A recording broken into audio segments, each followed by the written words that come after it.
Your body is genius. The human body is genius. The human body has a kind of intelligence below the surface, our unconscious mind, that really knows what's going on and will guide us to where we need to be, even if we don't know consciously why, we don't know consciously where, we don't know consciously how. The unconscious mind, the body, will make a lot of stuff happen, and it's on us to allow our instincts to take over a little bit and allow our body to work some actual magic. Welcome in. Much love, Trav here. I'm currently in Nashville, Tennessee, walking back from yoga, walking back from the grocery store, about to get me some lunch. Meet up with my Magic the Gathering teammates here. Been listening to some YouTube on my walk. Always try to consume more info than I share, otherwise there's nothing to even share, right? So gotta learn. And one of the things I've been learning about is the genius of the human body, and something I've been thinking about that's helping me get to where I want to get and helping you is understanding and respecting the genius of the human body. Again, most of us are too inhibited, we're too repressed. It's not a matter of discipline, it's a matter of not trusting that our body knows what's best, not trusting that our body has a reason for wanting to sleep, not trusting that our body has a reason for wanting to move, not trusting that our body has a reason for wanting to do things. And again, there's some evolutionary maladaptions in terms of having just the abundance of sugar and fat can make our brain go haywire a little bit. But for the most part, our body's really smart and knows what's going on. I've got a story for you that is absolutely crazy. This shit is insane. And it's about what the human body, it's about the genius of the human body. We'll talk about this from a few different perspectives, but let me tell you the story that I read about the most famous, the most powerful Mongolian queen, Mandahai the Wise. She lived about 300 years after Genghis Khan's death, after his reign, and things were not going so good for the Mongols and for Genghis Khan's lineage. If you trace son to son to son to son, there was only one remaining son.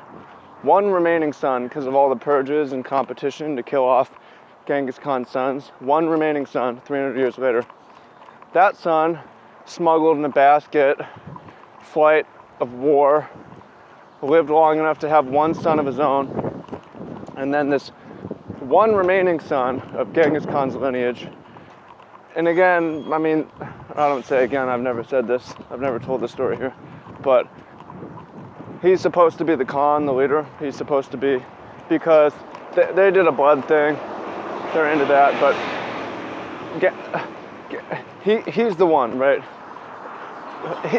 Genghis Khan's sons, his line, his lineage, his tribe is in danger of getting totally eliminated.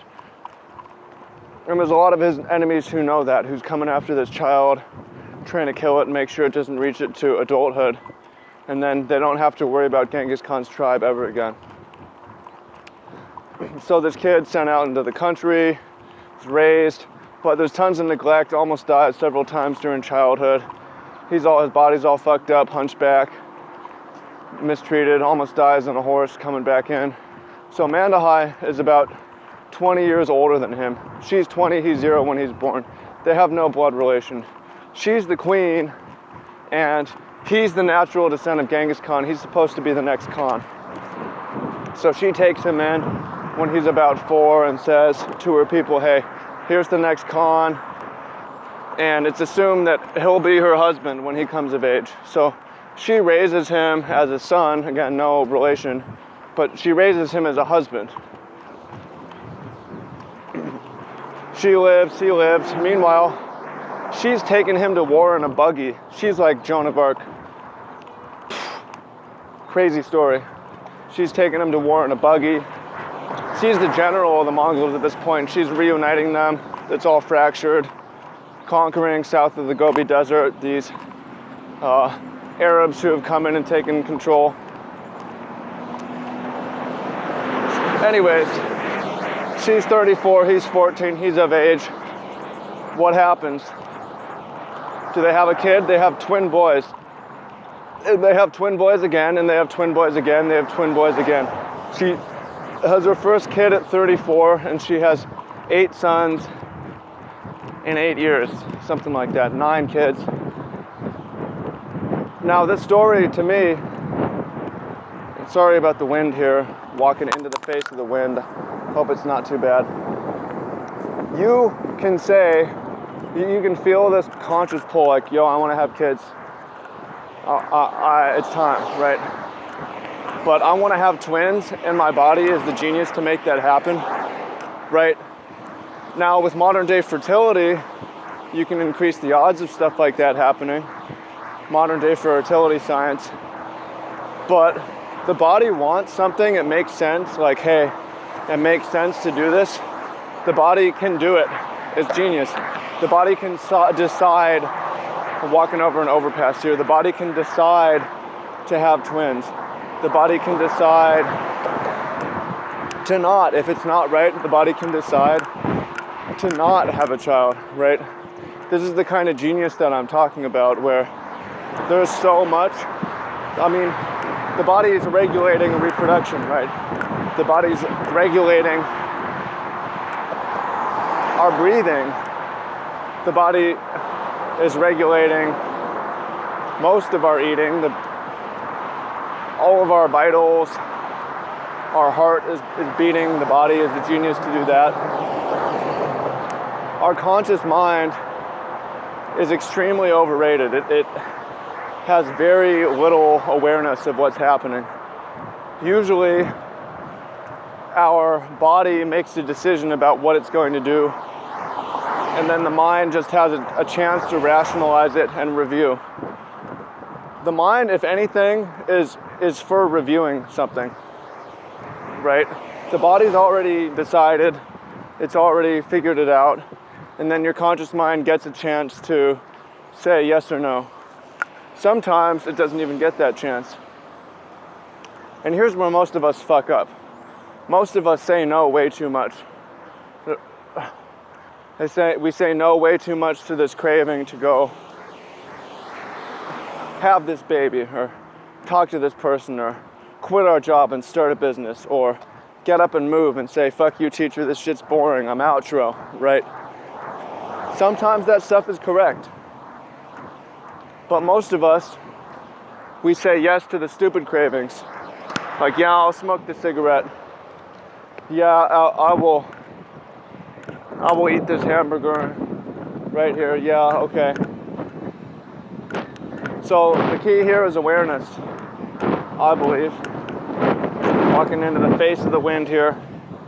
The key is awareness and saying, all right,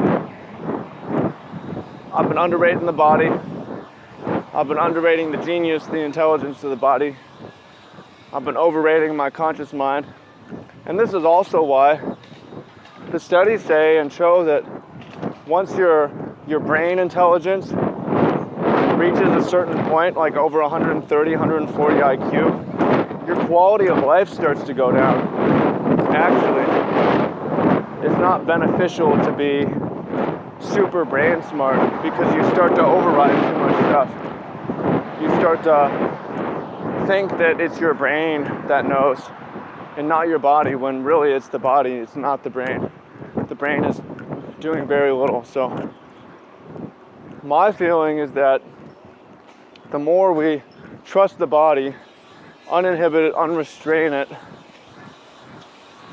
the more success we will have, because the body knows. The body knows.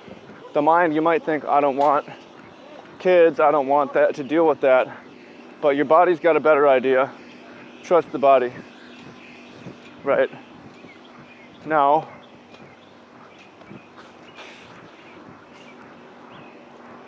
where do we go from here? I mentioned this in the last couple of videos.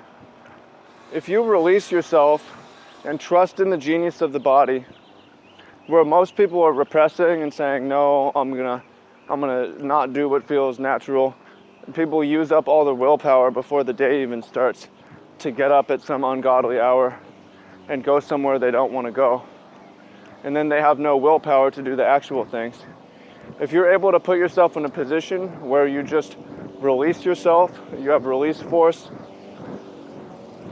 you still have that willpower you can use, but now you can use it on other things like, I'm not gonna smoke this cigarette, I'm not gonna drink this second beer, I'm not gonna eat this candy bar here, right?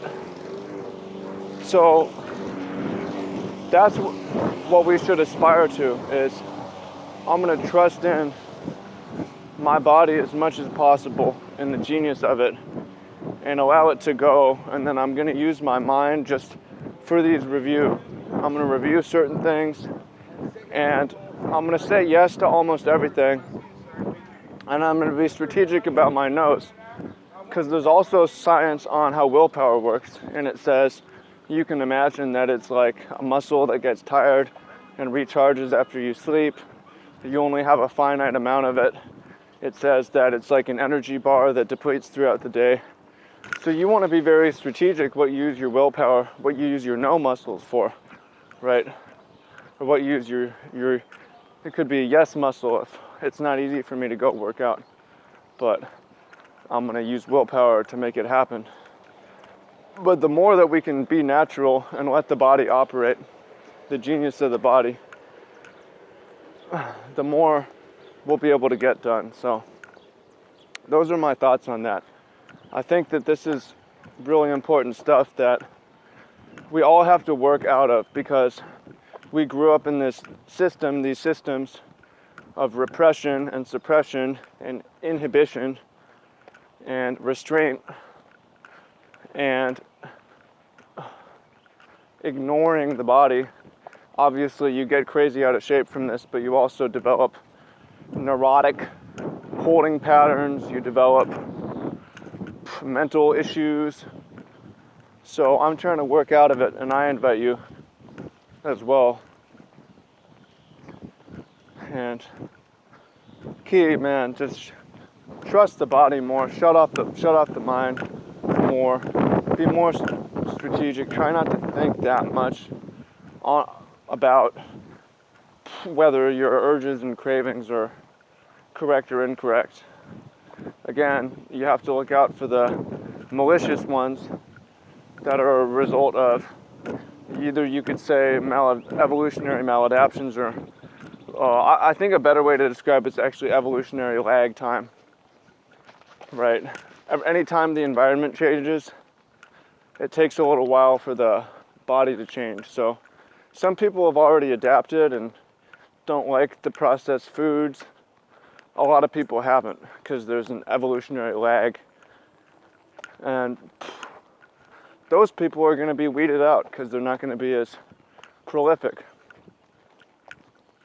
So if you fall into that category, you need to be more careful, and you need to be more aware of how the mind and the body operate together. Because for some people, if you don't have the Evo lag, you're in the right place, you can just let yourself, you have no bad cravings, you know. I want to get up and move. I want to call this person, make a deal. I want to say exactly what's on my mind. So if you're not, and all your cravings lead you to bad places, epigenetics will get you optimistic, because genes can change within a lifetime. There's a misconception. Darwin was wrong, actually, slightly wrong. Darwin said, okay, natural selection plus mutation equals evolution. Actually, it's natural selection plus epigenetic adaptation equals evolution. What that means is you don't have to wait for random mutation to happen in between generations. You can actually change your genes during your current life and pass those genes on to your kids. So if you're like, well, I seem to have this Evo lag because I've got these problems, don't worry about it too much. use your willpower on the few things that make the biggest difference and give it some time. Your body will change and you'll be able to move on. And your children will inherit that character from you. So I hope if that doesn't inspire you, then I don't know, man.